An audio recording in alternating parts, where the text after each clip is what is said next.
it's quite interesting how the entire Olympic Training Center developed here in Colorado Springs and so on. It kind of goes back to 1972 and the Montreal Olympic Games, where there was a major problem within the United States as to who was going to send the teams to the Olympics, and that was between the AAU and the NCAA. The outgrowth of that was the Ted Stevens Amateur Sports Act of 1978, and at that time the Olympic Committee was located in New York City and was basically a travel agent, okay, where every 4 years they get together and they'd send the team, okay, even though they weren't sure what the team was.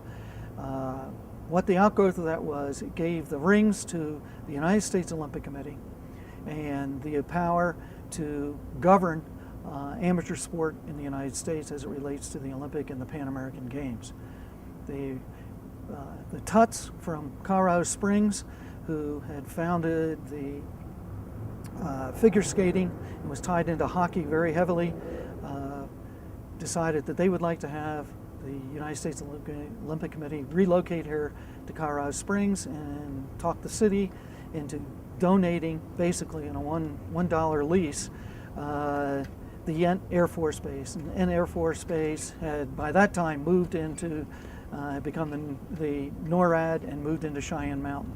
So this was an abandoned Air Force Base. And slowly but surely, beginning in '78, it's grown to what you see here today. The Amateur Sports Act broke up the AAU's ability as an umbrella organization.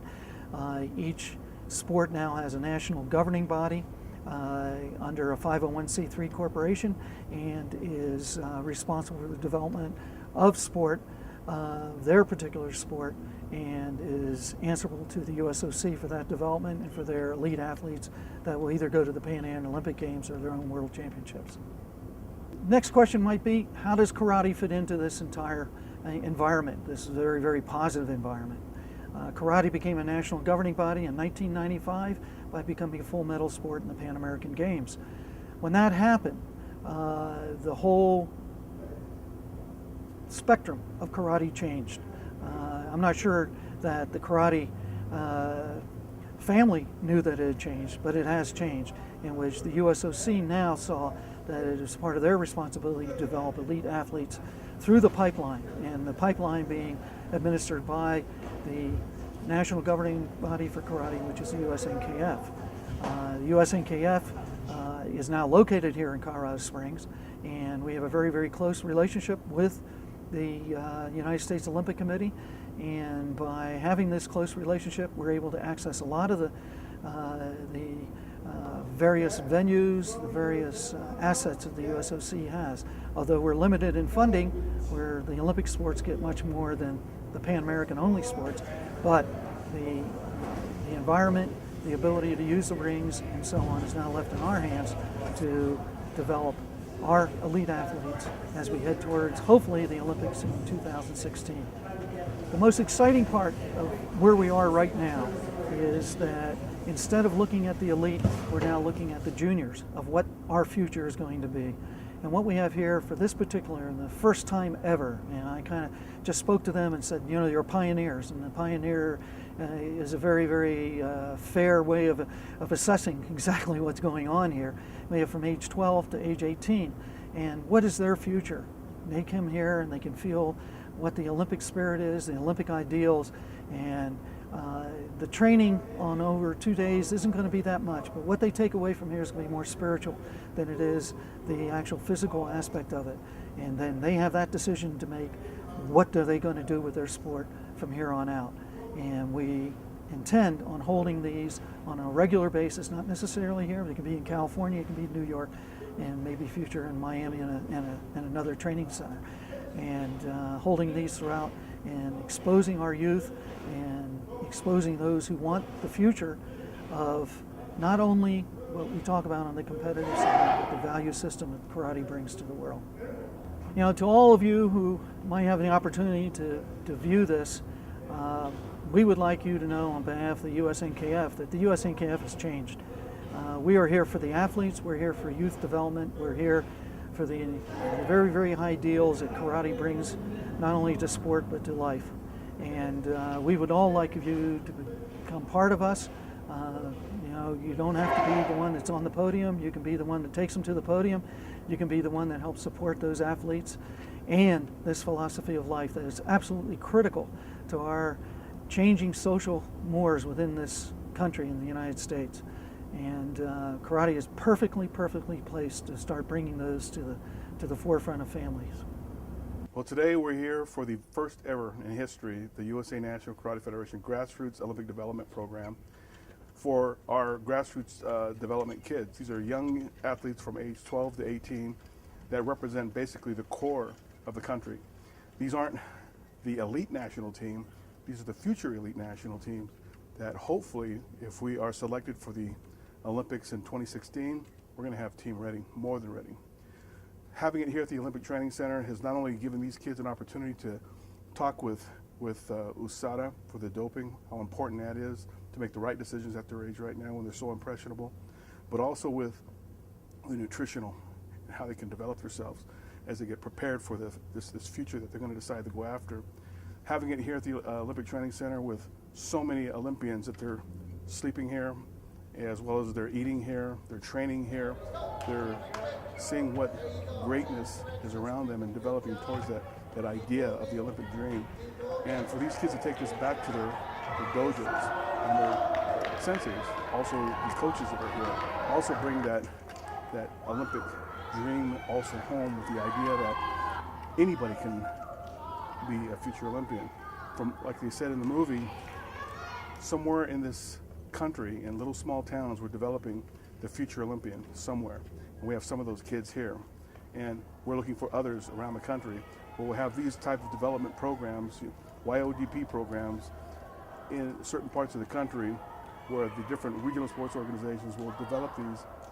And in other locations, like Lake Placid, the new Combatant Center in North Miami, Chula Vista in San Diego, and here at the Olympic Training Center in Colorado Springs, we'll have grassroots development programs to educate, nurture, develop, and send that message home to all of the different dojos around the country who want to become part of the national governing body.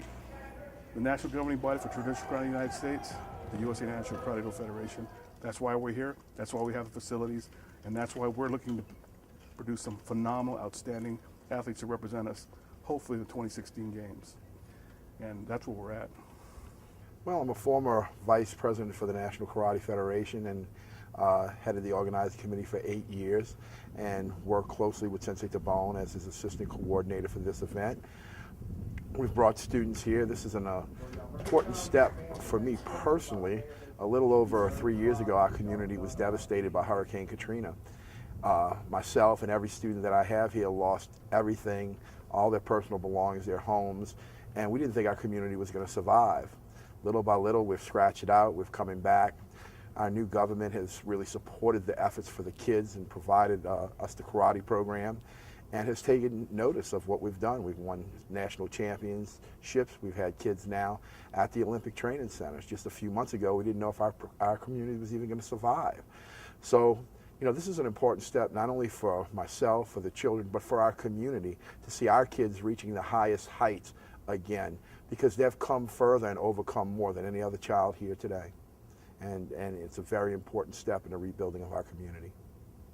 I'm here for this grassroots development program to educate the coaches and also the athletes to the referees' view of competition. The referees are responsible for, in a large sense, selecting our best competitors to compete internationally. And so this program, since it's focused on our youth, it's very important that we educate them as to what the criteria is for scoring and what illegal techniques are, so that they can go back to their dojos and train. And what we're finding is that a lot of the kids are not sure, or they had trouble visualizing what a good point was, so therefore they had trouble preparing for it. So my role here is to develop these kids so that they know the criteria for a score, to show them video clips, and so that they have a very clear understanding of what a point is and what it is not, so that they can go back to the dojo and get better. Also, I'm going to develop a program for the kids, directed for the kids, kind of a test for them, so that they can study the rules a little bit better, and hopefully next time they come back, they will have a much better understanding of the rules. And we're also working with the coaches to try to educate them as well. What we found in the past is that these athletes, coaches, even elite athletes aren't quite sure what the referees are looking for in a point. So we want to make sure as a referee that these athletes, coaches, they're all very, very clear so that they can focus their training for competition this way. This is a program for grassroots, and this is bring for future athletes. And we, I believe if we have a bigger group for the grassroots athlete, in future we're going to have a world champion, because our goal is produce world champion as many as we can. So and bring USA as a top of the world, and this is the most important part of our program.